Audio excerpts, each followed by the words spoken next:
Olá, boa noite. Como vai? Vai bem? Está no ar pela TV Pantanal, canal 22, emissora do Grupo Gazeta de Comunicação, programa Opinião, que nesta noite, daqui a pouquinho, a gente vai estar entrevistando aqui mais um deputado estadual, o Carlos Avalone. Vem aqui hoje, acabei de falar com ele, está chegando, o deputado do PSDB, e a gente vai prosear um pouco sobre tudo que tem sido debatido de mais relevante na nossa Assembleia Legislativa, a atuação dele propriamente, em termos de proposituras, não é? Enfim, política no âmbito geral, o PSDB, como que está se preparando para o ano que vem, quais são os antídotos que o PSDB está tomando para evitar o encolhimento ainda mais do partido, né, que tem perdido musculatura ao longo dos últimos tempos. Enfim, tem muita coisa aqui rolando daqui a pouquinho com o nosso glorioso Carlos Avalone. Já estará conosco aqui nesta bancada, professor Lourenberg Alves. Boa noite, como vai? Vai bem? Muito bem, Paulo. Boa noite, Paulo Coelho. Um grande abraço, mas um grande abraço mesmo a todos os nossos telespectadores, a razão maior do nosso programa. Razão maior do nosso trabalho, do nosso programa, é por você que estamos aqui. Entra dia, sai dia, isso já está perdurando mais de 5 anos. Aliás, muito obrigado pelo carinho que você tem dispensado. Você, telespectador, de onde quer que seja, tem dispensado aí ao programa Opinião, viu? Encontrei com o Valdecir, um rapaz por nome de Valdecir. Ele é policial, eu só não lembro se é civil ou militar.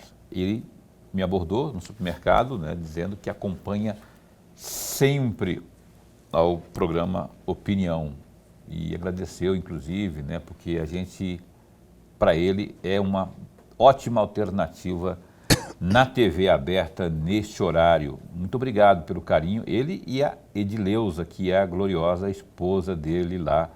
Falou os filhos também e os netos, só que eu não lembro de cabeça. Eu não estou lembrando o nome dele aqui, porque foi algo recente, foi hoje à tarde. Então, assim, muito obrigado a você que está aí acompanhando a gente, nos dando essa honra da sua gloriosa companhia, gloriosa participação de forma direta ou indireta, né? A interação que sempre ocorre também. Eu só queria dizer o seguinte, se você não conhece ainda a nossa página no Facebook, eu gostaria de convidar você a tanto buscar TV Pantanal 22 HD no Facebook e solicitar também, humildemente, com muito carinho, que você entre na nossa página e curta, porque a gente precisa dessa musculatura, vamos chamar assim, para que possamos ter relevância frente ao Facebook. Então, lá no Facebook, TV Pantanal 22 HD.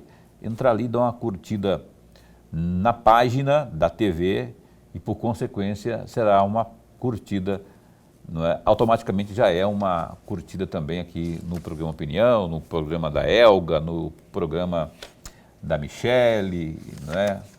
Enfim, a gente está sempre aqui por você, trabalhando por você, a fim de levar o melhor trabalho, o melhor conteúdo em termos de informações. Isso de segunda a sexta. O programa Opinião é de segunda a sexta, sempre das 7h30 às 8h30 da noite. Então, muito obrigado a você. Dá uma clicadinha lá no YouTube, no Facebook, perdão. Lá no Facebook. É só você entrar na sua página no Facebook e ali clicar, digitar ali no busca, né?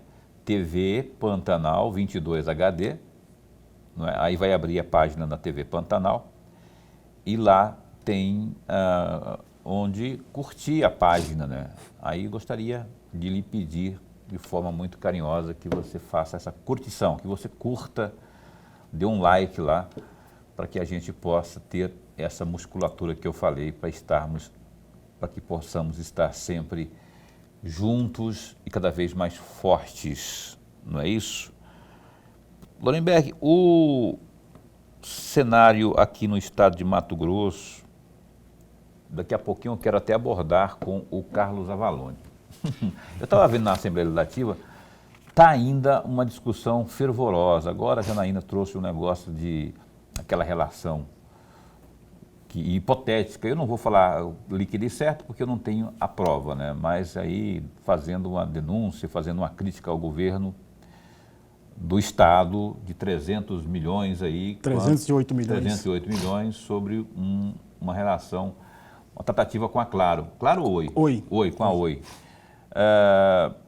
Esse é um assunto que alguns estão já reverberando, mas poucos, eu até achei poucos, né? Mas já está fazendo barulho, né? E aí, bom, não vou fazer crítica porque eu não tenho um juízo de valor formado sobre o contexto, o desenrolar disso, né? Mas você acha que já é mais um tijolinho na parede da disputa do ano que vem? Paulo e amigo telespectador, veja, de acordo com... Eu vi um vídeo da própria deputada Janaína Riva e também vi alguns sites, inclusive o Preto no Branco, né? O PNB, do Antero Paz de Barros. Antero, trazia aquilo com muito detalhado. Mas é o tal negócio, você viu a imprensa, você viu alguém falando, eu não manuseei documentos. Mas de acordo com a deputada e de acordo com o site do Antero Paz de Barros, esse dinheiro, que era um acordo que foi firmado entre o Estado e a Oi, e tinha um escritório de advocacia aí no meio, esse dinheiro foi para o escritório e do escritório foi para fundos, que de acordo com a deputada e com o site, esses fundos têm ligações com a família do governador. Então, é esse o retrato que eu entendi e que foi divulgado. Ora, há dois aspectos que é preciso a gente registrar. O primeiro deles, veja, é uma resposta que a deputada deu para aquela cobrança que se teve quase constantemente durante 3 ou 4 dias, de que se ela tivesse dossiê, ela tinha que apresentar o dossiê. Diz ela que já levou para o Ministério Público Estadual, para o Ministério Público Federal, já apresentou para o Tribunal de Contas. É esse retrato que eu tenho. Mas o segundo ponto não deixa de ser um ponto ou uma jogada para as eleições de 2026, não há dúvida nenhuma. Tudo que sai, comprovado ou não, documentado ou não, é sim interferência ou influência ou reflexo das eleições de 2026. Não tenho a menor dúvida disso. Eu não tenho a menor dúvida disso. Veja, eu não estou querendo aqui fazer juízo de valor sobre o conteúdo apresentado. Não é? Até porque eu não tenho conhecimento, como o Lorenberg também não tem, enfim, sobre isso. Mas que tem né, cheiro, gosto, tem tudo de 2026 por conta... Eu pergunto até por que isso não foi apresentado antes, enfim. Só que não é necessariamente uma crítica isso. O fato é que vamos ver no que vai dar isso aí. Eu queria até, ao cumprimentar Carlos Avalone, que está aqui já, vamos abrir. Chegou aqui o nosso glorioso Carlos Avalone, que de um tempo para cá, de pouco tempo para cá, tem sido mais conhecido como marido da Maria Avalone. Está ficando mais conhecido como marido da gloriosa Maria Avalone, que esses dias eu liguei para ela, ela não veio aqui não, só que ela tinha um compromisso muito importante lá e não pôde vir. Eu quero que a senhora venha aqui, viu, caríssima Maria Avalone, nossa vereadora aqui por Cuiabá. Deputado, muito boa noite, bom tê-lo aqui. Eu ia ter outras pautas para abrir, mas já que o Lorenberg e eu estávamos conversando sobre esse burburinho por lá e falando já do processo eleitoral do ano que vem, eu eu opinei aqui, que Lorenberg no final também concordou, que tem muito também do cenário do ano que vem, da disputa do ano que vem, né? Tem a questão do Senado, onde a Janaína disse que não arreda pé, e o Mauro parece, o governador também parece que é um pré-candidato ao Senado. Enfim, como é que você está avaliando isso e como é que está sendo isso absorvido lá na Assembleia, em que isso vai dar por lá? Boa noite. Boa noite, eu quero agradecer ao convite, Paulo, professor, muito obrigado aí por mais uma vez eu estar aqui no programa Opinião. Eu fico muito feliz sempre que veio aqui, teve espaço para falar, dá para conversar, tem tempo, né? Tem tempo e isso é muito bom. quero dizer que eu fico muito feliz e orgulhoso quando as pessoas falam ele é o marido da Maria Valone. Ela fez ela um é papel, fervorosa, ela vem aqui. Ela fez um belíssimo trabalho aí, foi uma belíssima Ela eleição. está fazendo, né? E eu estou muito feliz aí de ter a minha esposa lá como vereadora, uma das vereadoras. Acho que a Câmara melhorou, não só com a presença dela, mas dessas 8 mulheres, da representatividade feminina. O nível de discussão diminuiu, aquela conversa, eu acho que ficou muito bom. Então, ao meu amor, Maria Valone, um beijão. Que isso, se eu soubesse eu ia falar isso, eu ia pedir pro Boca colocar a Whitney Houston lá, algum fundo musical pra gente colocar isso aqui. Mas enfim, Dona Maria, vereadora Maria Valone, brigadão e logo, logo, vem aqui, menina, vamos conversar aqui, vamos prosear um cadinho aqui com o nosso telespectador, que gosta muito da senhora também. Então, essa questão lá na... Então, vamos lá. Questão Janaína Mauro, Janaína e tal. Bom, vocês me conhecem, sabem o meu perfil, né? Eu sempre sou contra esse tipo de embate, né? Eu acho que, seja ele por causa da eleição, seja ele por qual for o motivo, né? Eu acho que ele é muito desnecessário, né? O meu papel nesse campo aí do que está acontecendo, porque são 2 pessoas que eu tenho proximidade, né? A Janaína, porque é colega, está lá comigo todos os dias e tal. O Mauro, que eu conheço há mais de 2 décadas, 3 décadas. Então, eu fico muito triste de ver um embate desse nível quando se conviveram bem durante 5 anos e tal. Então, eu espero que todo mundo tem um provérbio popular que diz, né? Canja de galinha e calma, não tem necessidade de ir para esse tipo de embate, na minha opinião. Mas faz parte do processo político, e eu espero que eles se acalmem e que a gente continue trabalhando. Eu tenho sido muito crítico aos embates como teve agora lá na Câmara, na Assembleia, eu presidindo a sessão, o Max teve que sair e pediu para mim presidir a sessão, e ficou com aquele embate da direita com a esquerda. Eu vi também isso. E nós não conseguimos pôr a pauta para andar. E isso trava, né? A discussão além saudável. Disso, né? A agressão, um chamando o outro candidato, o atual presidente e o ex-presidente, de ladrão, de bandido, de corrupto, de tudo quanto é nome que vocês possam imaginar. E eu, Eugênio, Júlio Campos e outros pedindo calma, pedindo para a gente tocar a pauta para frente. Eu acho que isso pode ser bom para o deputado. Até porque mas lá... é muito ruim para o Brasil, é muito ruim para a população, é um desrespeito muito grande, certo? Os 2 presidentes foram eleitos.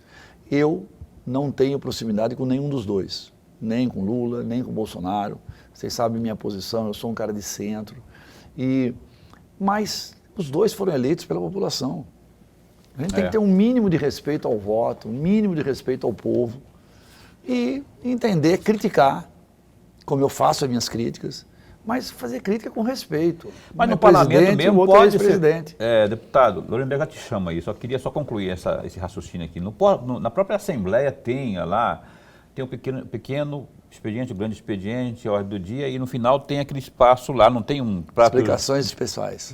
Não pode ser ali a discussão dentro do respeito, obviamente. Aí tem outras opções que o regimento permite, pedir pela liderança.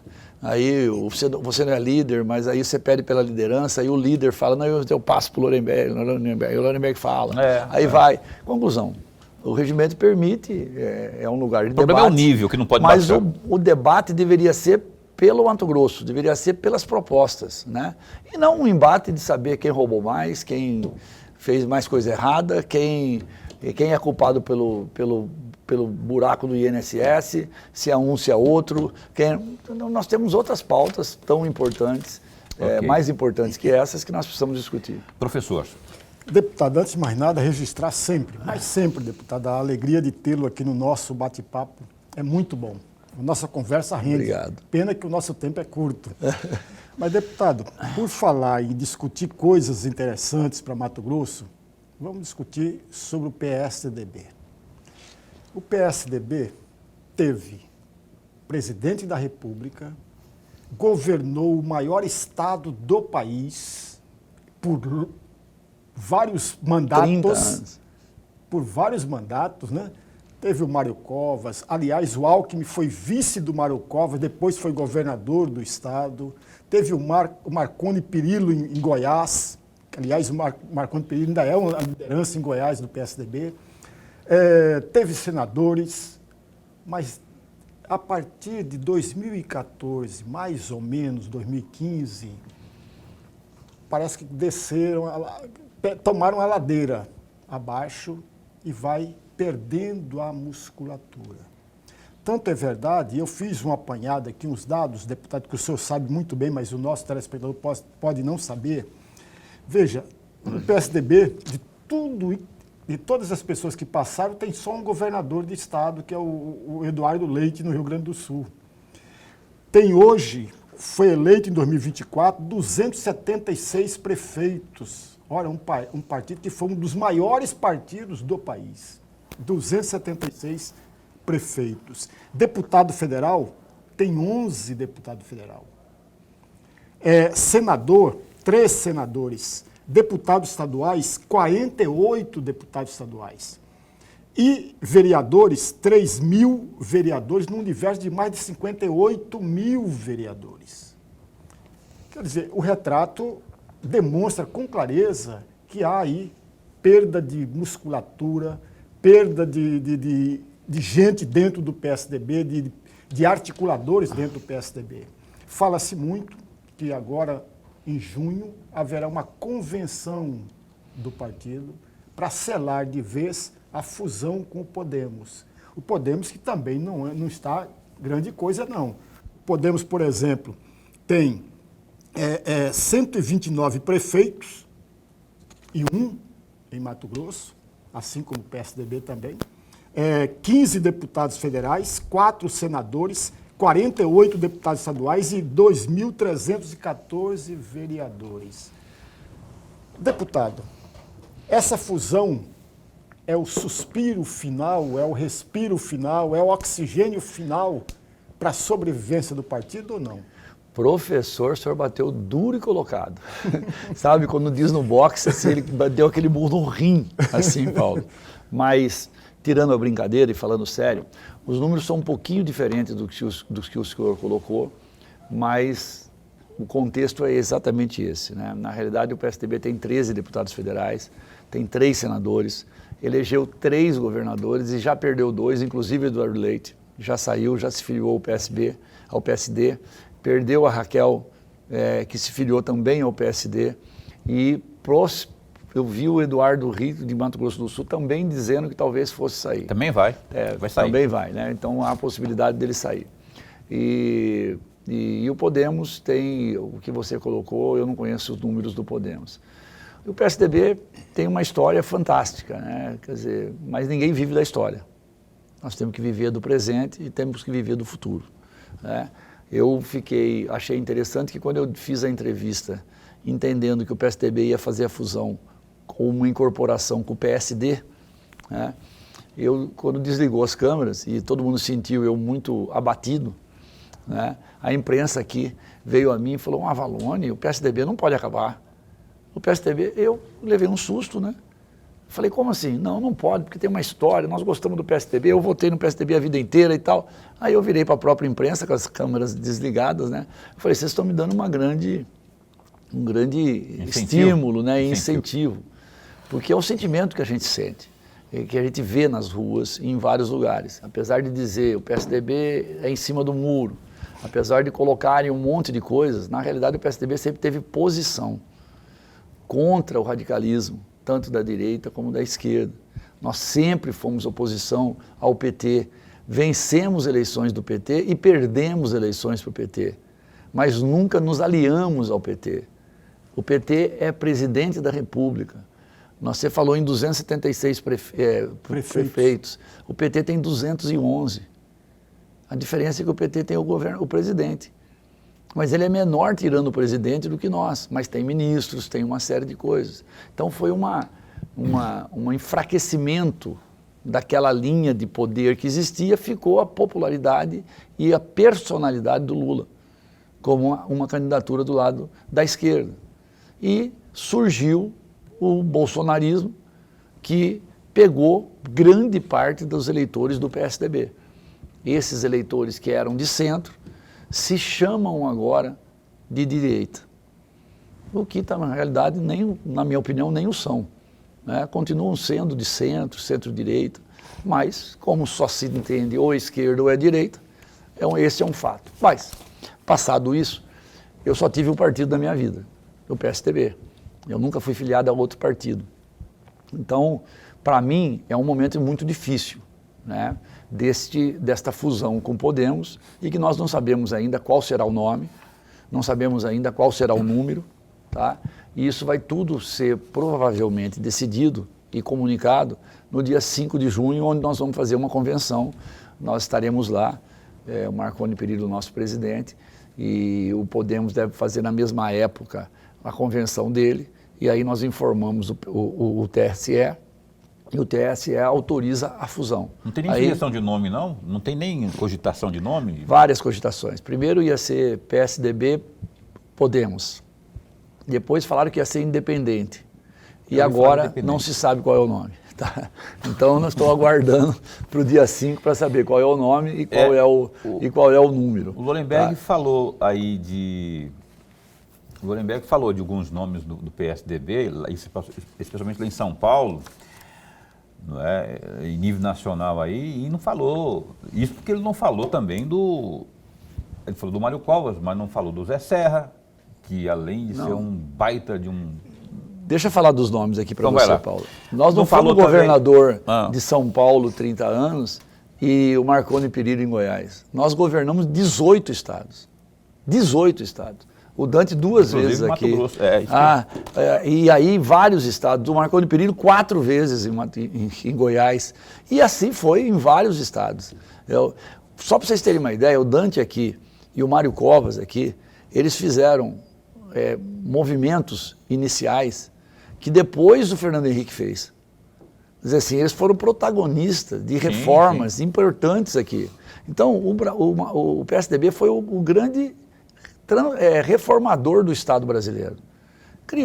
Acabou com a inflação, criou a lei de responsabilidade fiscal, iniciou as grandes privatizações e as concessões. Quer dizer, é o responsável pela telefonia celular, pela privatização de toda essa área, da área de energia. Quer dizer assim, mas aí teve na área social. Dona Ruth Cardoso foi o início do Bolsa Família, foi com ela com um projeto muito melhor que esse do Bolsa Família, que era o projeto Bolsa Educação, com Vale Gás, e com uma série de coisas. Quer dizer assim, foram projetos importantíssimos, uma revolução na área da saúde. O Serra, sem ser médico, foi o maior ministro da saúde do mundo. Melhor ministro da saúde do mundo. Que já houve. Quer dizer assim, ele fez o genérico, ele fez uma série de coisas. Eu vou ter que ir ali, deputado, agora, porque a gente volta a falar, inclusive, sobre isso, mas eu tenho que pagar o intervalo comercial. Não, Dorileu vai aqui, arranca pescoço todo mundo aqui. A gente tem que ir para o intervalo comercial, mas a gente volta num instante só.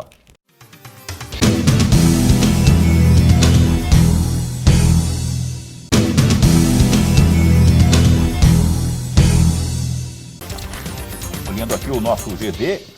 Paulo, o que é GD? GD é o Gazeta Digital. Dá um clique aí, ó. Por exemplo, o ministro da Previdência Social, Volney Queiroz, indicou a possibilidade de que o desconto automático de associações em folha de pagamento de aposentados e pensionistas do INSS, que é o Instituto Nacional de Seguridade Social, seja suspenso. A posição foi indicada a senadores nesta quinta-feira, dia 15, com a ponderação de que qualquer mudança deve ser definida pelo Congresso, aspas para ele. Acho que isso tudo vai ser reavaliado pelo governo, tudo isso vai ser reavaliado. Porém, o desconto em folha foi instituído por uma lei deste Congresso. Então, se este Congresso achar por bem que acabe qualquer tipo de desconto em folha, caberá ao Congresso regulamentar, fecha aspas, disse aí o Volney. No caso aí dos descontos, o ministro também atribuiu uma ampliação dos golpes após decisões do Congresso que ampliaram aí o prazo de contestação de valores por parte de aposentados e pensionistas. Aliás, segundo o ministro, as situações se ampliaram após uma indicação feita pelo TCU, que é o Tribunal de Contas da União, em 2019. À época, a gestão Bolsonaro determinou que aposentados e pensionistas precisariam autorizar descontos anualmente. A decisão por MP, que é uma medida provisória, foi alterada durante a análise de deputados e senadores que optaram para ampliar o período de descontos para uma autorização a cada 3 anos e a partir de 2021. O ano também foi adiado pela pandemia da Covid-19. Dá um clique aí no GD. Tem mais detalhes sobre essa notícia aqui. Aliás, o GD, o Gazeta e o jornal A Gazeta estão acompanhando passo a passo de tudo que tem havido aí em torno dessa discussão aí, em torno da fraude do INSS, a questão no Congresso Nacional, aqui também as questões no nosso parlamento estadual, economia, política, polícia, tudo no www.gazetadigital.com.br. Lorenberg, eu vou convidá-lo sutilmente a fazer a primeira pergunta deste bloco ao nosso Carlos Avalone. Não vou discutir o assunto do GD, porque nosso tempo está bem corrido hoje. Por favor. Deputado, o senhor é autor de um projeto de lei 172 de 2025. Para ser mais preciso, o senhor apresentou esse projeto no dia 19 de fevereiro desse ano, que altera a Lei 7.263, de 27 de março de 2000, que cria o FETAB. Eu destaquei aqui, deputado, um trecho do artigo 1º, parágrafo 2º-A, que altera a redação. O parágrafo 2º-A fica dispensado o recolhimento da contribuição ao FETAB nas hipóteses previstas no inciso 1º deste artigo, nas remessas de algodão em pluma para beneficiamento em estabelecimento industrial de fio têxtil instalado no território mato-grossense, mesmo quando a remessa for realizada por produtor rural e intermediada por cooperativas de algodão, desde que atendidas à disposição fixadas na regulamentação desta lei. Eu gostaria muito de ouvir um comentário do senhor a respeito deste projeto de lei que ainda não foi aprovado pela Assembleia Legislativa. Já foi. Ah, já foi? Já foi aprovado, já foi sancionado pelo governador também. Mas vou dar uma explicação, porque houve uma certa polêmica em relação a isso na própria imprensa e na sociedade. Na realidade, não paga ICMS quando você vende o algodão numa empresa dentro do estado de Mato Grosso. Então, ela é desonerada. Você vende, você é produtor, você pega o seu algodão e você vende para uma fiação. Nós temos meia dúzia de fiações no Mato Grosso, a maioria lá em Campo Verde. E você faz a venda e ela está desonerada. Essa foi a lei criada há um tempo atrás e ela estava funcionando normalmente. Na hora de fazer a lei, nós não nos atentamos que muitas vezes os produtores eles se unem numa cooperativa. E a cooperativa vende para a fiação. E neste caso, estava se cobrando o ICMS. Aliás, estava se cobrando o FETAB. Então, eu só corrigi uma falha, porque ninguém imaginou, pensou, o deputado não entende da forma como funciona, né? E se fazia uma cooperativa, que é favorável, e a cooperativa vendia para a fiação. Então, assim, se você tivesse uma propriedade e você vendesse direto você não pagava o FETAB. Mas se você vendesse para a cooperativa e a cooperativa vendesse para lá, você pagava o FETAB. Então eu só corrigi um erro, vamos chamar isso de erro de redação. E que a Fazenda disse, tem razão, foi um erro, só que se isso não for consertado, nós obrigatoriamente temos que cobrar. Porque na lei não especifica que passando pela cooperativa tem que pagar. É simplesmente isso. Por falar em economia, o senhor que entende muito disso, né? Já foi secretário, qual era o nome da pasta mesmo que o senhor tinha lá naquela época? Indústria, não, era... Foi primeiro de turismo, depois de indústria, comércio e mineração e depois de desenvolvimento econômico. Como que o senhor tem acompanhado aí, ao que se vê a olhos nus, pelo menos à distância, é que o governo do estado está com uma saúde financeira plena, por conta dos investimentos que tem havido, que têm sido anunciados, pelo menos, né? Eu acabei de ver, nós acabamos de ver aí as visitas que o governo tem feito, né? Que o governador tem feito com toda a sua comitiva lá naquele parque maravilhoso. Quando a gente vê aquela imensidão e toda aquela estrutura que está sendo montada lá, é digna de... é coisa nacional mesmo. E o governo está investindo e não parece que não está atrasando salário, não está deixando os seus afazeres naturais e constitucionais, não está deixando de cumprir. Como é que o senhor está vendo aí a saúde financeira do Estado nesse contexto aí? O Júlio Campos, eu não sei se poderia falar isso aqui, mas eu posso, porque ele falou no ar aqui. Ele falou de uma sobra no caixa de 13 bilhões, pouco mais de 10 bilhões de reais, né? Não sei se ele falou redondo, mas...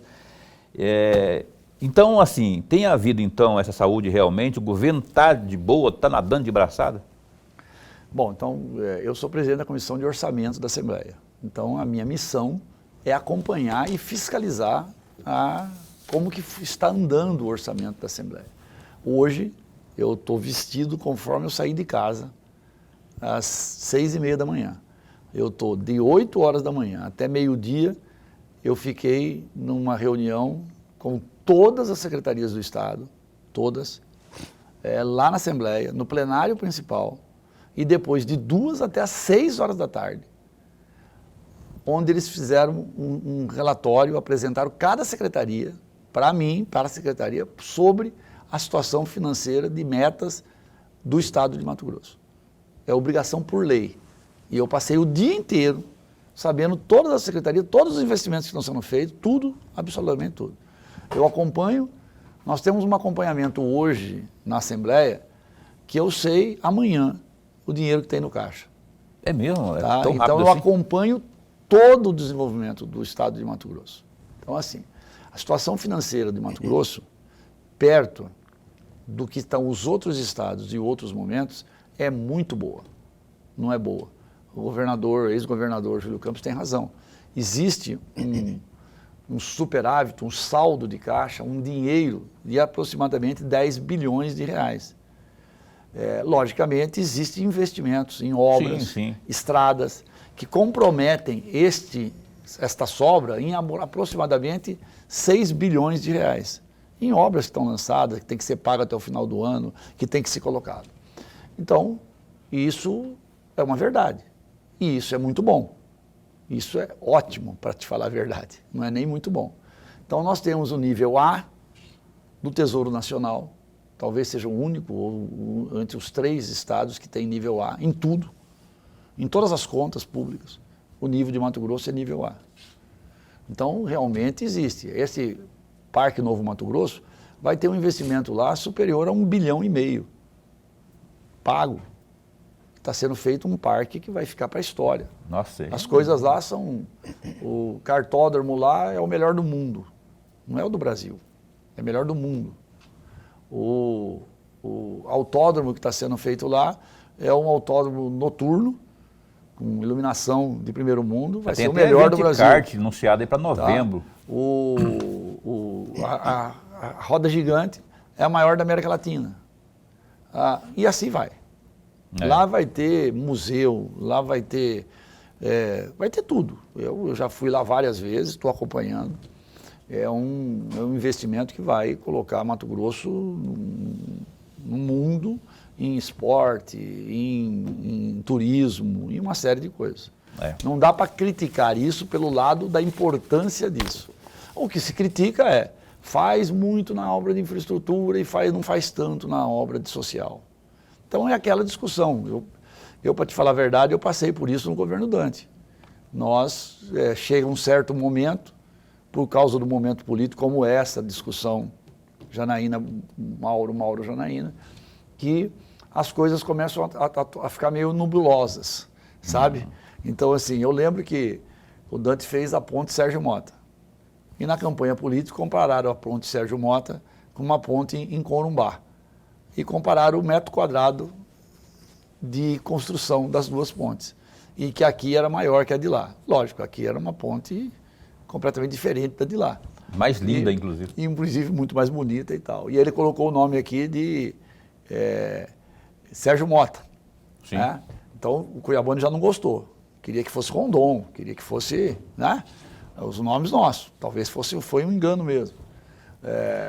Fizemos a termoelétrica e colocamos o nome de Mário Covas. Essa ponte... Que a gente que queria que fosse Essa Dom ponte, Aquino Correia. está aí atrás do senhor. Você entendeu? Então, assim, você está vendo ali, atrás do senhor? Essa então, aí é Sérgio Mota. Essas coisas é a diferença de um governo competente, de um governo que administrou bem, que está com dinheiro em caixa, mas vem a parte política, que às vezes é diferente da gestão. E que é natural também. Então, é natural. Então, assim, fazer um bom governo é muito importante para você ter sucesso na eleição, mas não é suficiente.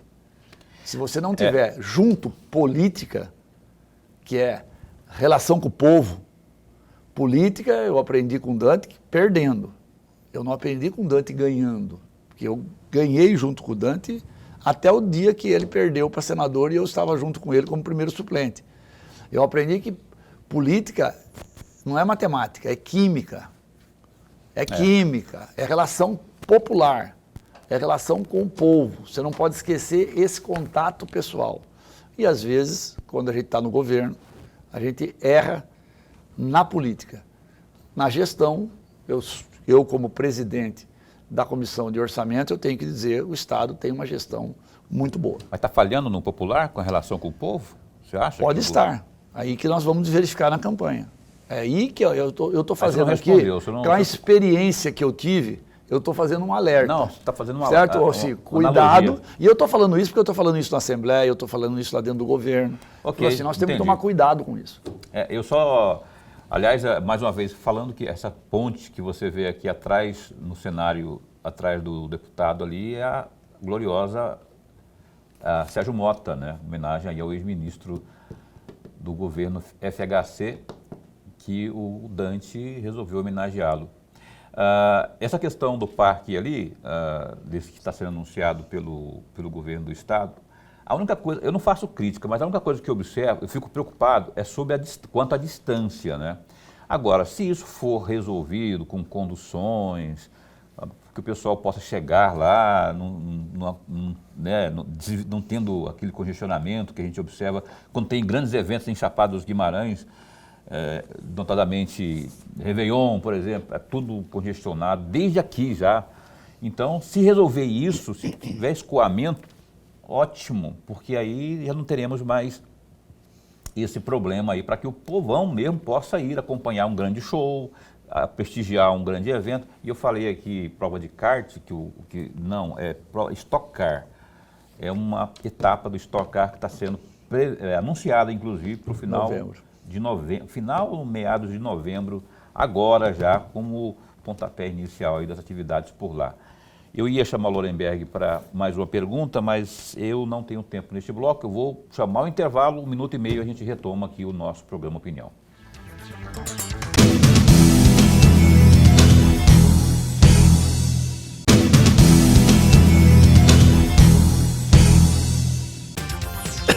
E a gente retoma o nosso Opinião aqui, nesta noite, aqui com o glorioso Carlos Avalone. e que está aqui conosco falando da nossa Assembleia Legislativa, da atuação parlamentar dele. Professor Lorenberg, por favor. Deputado, o senhor falava no bloco anterior, logo no finalzinho, da questão do povo e etc. A Santa Casa, historicamente, sempre esteve ao lado desse povo, sempre abriu as portas desse povo. Porém, quando saiu da antiga administração, veio para outro tipo de administração, ela começou a cair. Tanto que fechou as portas. O governo do Estado apossou-se daquele prédio e manteve aberta.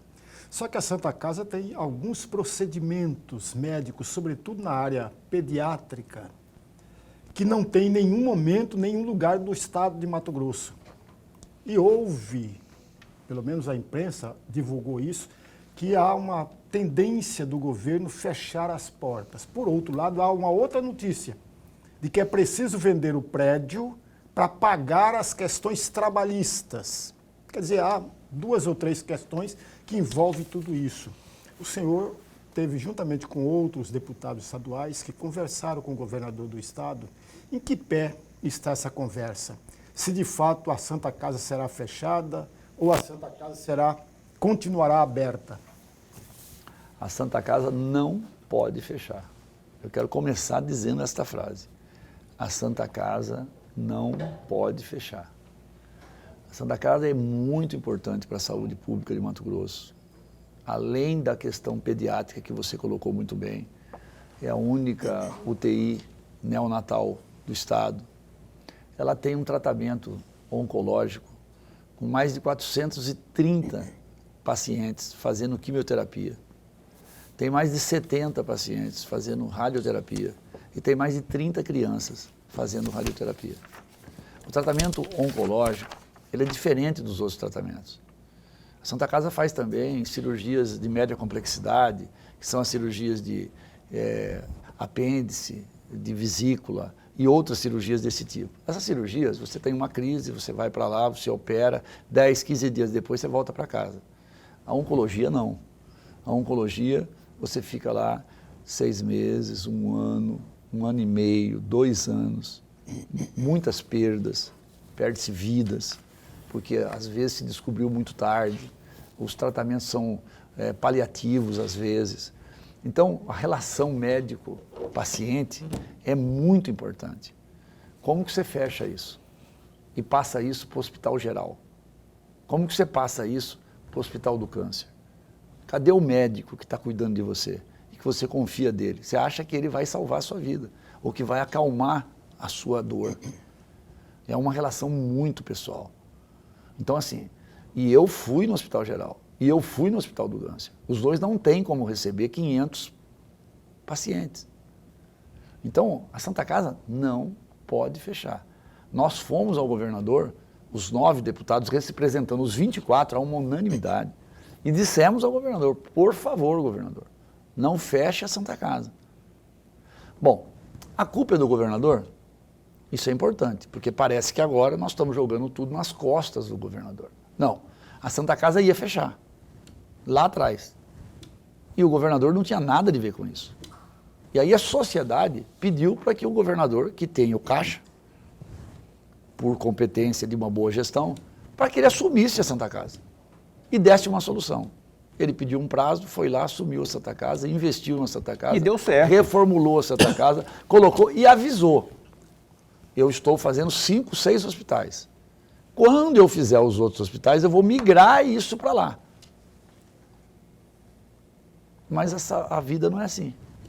A sociedade, ela não aceita ganhar uma coisa, que é o Hospital Central com Einstein administrando, fantástico, nada a pôr uma vírgula de problema nisso, mas a contrapartida é fechar a Santa Casa, que estava avisado.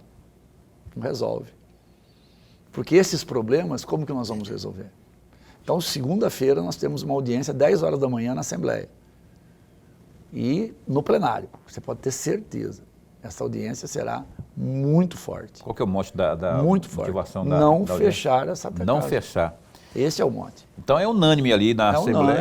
É unânime. É assim. E o governador não disse que Não há possibilidade de não fechar. Pelo contrário. Quando nós fomos lá, os 9 deputados, nós tínhamos almoçado, porque o Abílio tem ido, cada 2 semanas ele vai na Assembleia, almoça com a gente lá, chega lá, senta com a gente, almoça. Ele foi lá pedir a nós que ele queria que o governador passasse a Santa Casa para ele. Esse foi o pedido dele. E dizendo o seguinte, paga a dívida, que falam que é 25 milhões, né? Paga a dívida trabalhista, compra o prédio, paga a dívida trabalhista e entrega para ele. Uhum. E eu não acho isso a melhor solução. Você não mas acha? É uma solução. Eu já estava vendo como... Pois é, mas é uma solução. Concorda? Nessa escuridão ela é melhor aí, do que fechar, não é isso? Na escuridão, a faísca é... Exatamente. Né? Mas nós levamos a proposta ao governador.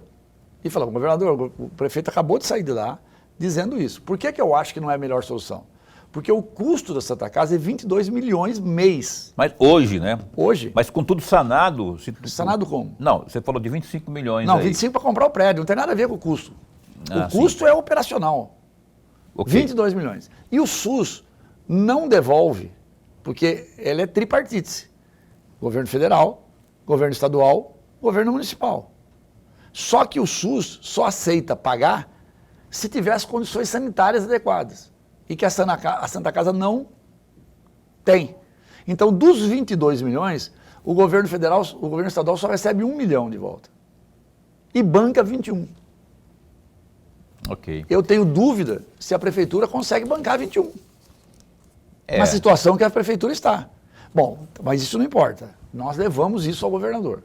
E o governador que falou para nós 9, ele disse o seguinte, olha, eu tenho receio desta proposta que o prefeito está fazendo, porque sei das dificuldades da prefeitura. Ele já foi eu fui prefeito e tal. Eu estou estudando uma outra alternativa. E eu me comprometo com vocês, 9 representando os 24, que eu vou comunicar primeiro a vocês esta nova alternativa. Então ele não adiantou. Então, não adiantou. Então nós estamos aguardando uma proposta do governador, uma sugestão do governador, uma alternativa que o governador possa apresentar para não fechar. Aí eu volto na questão política, da química e da relação. Você veja como que é a política. Eu também já disse isso ao governo. E eu tenho convicção disso e acho que pela introdução que vocês deram ao assunto, vocês concordam comigo. O governador constrói um hospital, gasta 500 milhões de reais num hospital que estava parado há 34 anos. Uma coisa fantástica. Fala que esse hospital não vai ser um hospital central qualquer. Ele vai ser administrado pelo Einstein. E o filho do pobre vai ser atendido que nem a minha esposa, quando ela foi fazer transplante, quando ela foi fazer no seu caso, ela é atendida lá em São Paulo. Olha que coisa bacana. Vai ser atendida dentro do Einstein. Mas se ele fechar a Santa Casa, isso apaga. Contrapeso negativo. Apaga. Olha o que é a vida. Então a política é diferente. Então se ele falou que ele tem uma carta na manga aí, tomara que seja realmente... Foi a posição dele, nós estamos confiando nisso e acreditando nisso. Eu espero que antes de segunda-feira a gente possa ter essa posição do governador, né? Para ele poder nos ajudar a não deixar fechar a Santa Casa. Podia seja PPP, seja o que for, mas que seja mantida ali, ainda mais com esse atendimento pediátrico lá, que hoje em dia os pacientes principalmente, os familiares, os pais dos pacientes, das crianças, além de terem a confiança muito grande naquele trabalho que está sendo desenvolvido lá, dependem, têm uma convicção, têm uma esperança de que aquilo lá seja mantido, né? Professor. Deputado, mudando um pouco de assunto, eu gostaria muito de ouvir a opinião do senhor sobre o decreto legislativo da Assembleia Legislativa, evidentemente, no dia 18 de abril do ano passado, que institui verba de representação equivalente a 50% do salário mensal dos deputados com cargos na mesa diretora, líderes de bancada ou bloco parlamentar e presidente de comissão. O valor é 17,3 mil reais, que se somará ou somarão aos 34,7 mil de salário do parlamentar, que se soma à verba indenizatória de 65 mil reais. Eu gostaria muito de ouvir um comentário do senhor. Bom, vamos lá. Dessa forma colocada, parece que cada deputado está ganhando 120 mil reais. Ok? Isso não é a verdade. Nós temos que deixar muito claro isso. A verba indenizatória, ela chama indenizatória. Embora ela não tenha que ser prestado conta, que muitos acham isso um equívoco, eu também acho que poderia ser prestado conta, esse dinheiro é para custear as atividades do parlamentar. Que atividades são essas? As viagens para o interior, receber as delegações aqui, fazer uma série de atividades parlamentares. Então não é dinheiro que é para pegar e pôr no bolso. Se alguém faz isso, está fazendo indevidamente. Não poderia estar fazendo isso. Então, a parte salarial é menos da metade do que isso. Ok? Bom, então essa é a primeira posição. Segundo, que isso se soma à nova decisão do Congresso Nacional, que foi pressionado pelo STF, de aumentar o número de deputados federais e, portanto, o número de deputados estaduais. Se passar no Senado, nós vamos ter 10 deputados federais, o que está correto, e 30 deputados estaduais, 6 deputados estaduais a mais. E se você perguntar para qualquer pessoa da nossa sociedade, eles vão ser contra isso. Vão dizer que isso é um gasto a mais. Porque entende que os deputados não fazem muita coisa. Que ser deputado, às vezes, é um peso para a sociedade. Então, há um equívoco na forma como a sociedade vê a política. Tudo o que acontece passa pela política. Não é resultado da política, mas passa pela política. A educação passa pela política, a saúde passa pela política, a segurança pública passa pela política. Mas a função do político é desvalorizada. Então, hoje, eu tenho, na saúde mental, um problema grave dentro da Assembleia. Porque é um ambiente de trabalho de muita pressão, de muita mudança, de muita tensão. E nós temos lá graves problemas de saúde mental e nós vamos apresentar um projeto para isso. Então, assim, enquanto a sociedade entender que os políticos são um peso, qualquer mexida de valor ou de forma, ela será muito mal vista por toda a população. Aumenta o número de deputados, mal visto pela população. Só que Mato Grosso só tinha 8 deputados federais. Tendo 10 deputados federais vai ser muito diferente de São Paulo, que tem 70. Então vai ter mais representatividade. Para o Mato Grossense é muito melhor. Só que a forma política como fazem é que é um problema. Porque o que eles fizeram?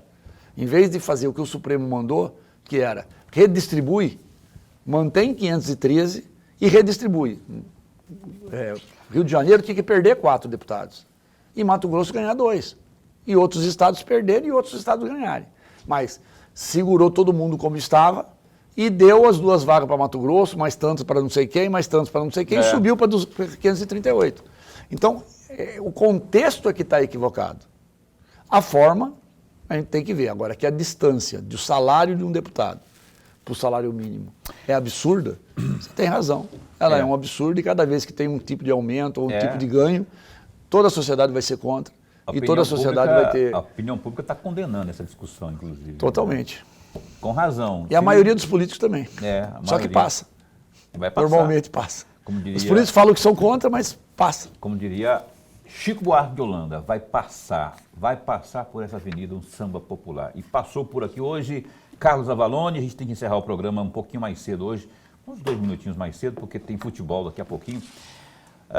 Meu caríssimo Carlos Avalone, deputado, obrigado por ter vindo. Esse espaço continua a postos para bem informar. Paulo, professor, eu queria tanto falar sobre saúde mental, eu queria tanto falar sobre a questão do meio ambiente, portanto eu me convido para voltar aqui numa próxima oportunidade, para a gente falar desses 2 temas que são tão importantes quanto os temas que nós tratamos aqui. Com absoluta certeza a gente vai estar falando sobre isso aqui. É bom saber que o senhor está mergulhado com ações parlamentares, inclusive, nesse sentido aí. Semana que vem aqui uma professora lá do Núcleo da UFMT para falar também desses problemas, dessas questões ligadas aí à depressão, a combate ao suicídio, não é? A gente vai estar sempre abrindo as portas para falar sobre isso também aqui. E o senhor está convidado Isso já. passou a ser uma missão na minha vida, da Maria, da minha família. Tá? Então, um beijo para dona quero Maria. falar bastante sobre isso. Fala, cara, manda um abraço para ela também, viu? Nossa caríssima lá. Amanhã a gente vai ter aqui a nossa defensora pública Elianete Gláucia Oliveira Nazário, ela do Núcleo de Defesa do Idoso. Lorenberg, até amanhã. Até amanhã. Olha, então fique agora com a transmissão ao vivo do Campeonato Brasileiro da Série B. Hoje, Ferroviária e Avaí, eles se enfrentam lá na Arena Fonte Luminosa, em Araraquara, pela 8ª rodada do Campeonato Brasileiro da Série B. Até amanhã, se cuida, fica bem, fica com Deus também.